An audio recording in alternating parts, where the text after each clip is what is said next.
L'importance de savoir se remettre en question. C'est le sujet du podcast de ce jour. Sujet qui me tient à cœur parce que je l'ai vécu, je le vis au quotidien. Je me remets souvent en question, que ce soit dans l'e-commerce ou dans d'autres activités. Et là récemment, je me suis remis en question. Donc je vous fais part de mon expérience parce que ça n'arrive pas qu'aux autres, ça m'arrive aussi régulièrement.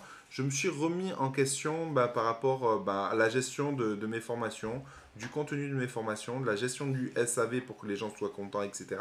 Je me suis aperçu que certaines personnes manquaient de soutien, de réponse à leurs messages, etc. Pourtant, je mets du personnel à contribution, je mets du personnel qui répond aux messages, etc., etc.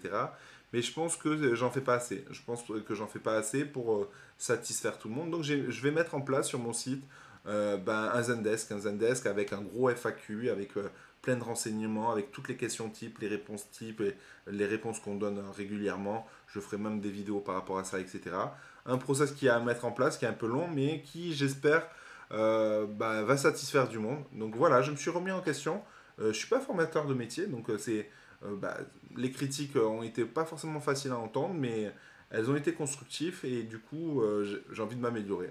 Voilà, j'ai envie de m'améliorer et du coup, voilà, je vous invite à faire la même chose, de vous remettre en question régulièrement et vous verrez que voilà, du moment que vous avez en face de vous des personnes qui vous font des critiques constructives, il suffit de mettre en place des process pour que ça aille mieux. Donc voilà, moi je suis content d'avoir eu ces retours. J'en avais conscience, voilà, je ne suis pas formateur de métier, du coup mes formations n'étaient pas forcément parfaites, il manquait deux trois vidéos, et pas le SAV, mais ouais, la gestion des mails n'était pas forcément optimisée. J'en reçois de partout, des messages en mail, sur Messenger, de partout, même par SMS, etc., etc. Du coup, c'est vrai que c'est pas forcément évident de gérer. Pour moi, c'est assez nouveau. Je suis pas, voilà, je suis e-commerçant de métier.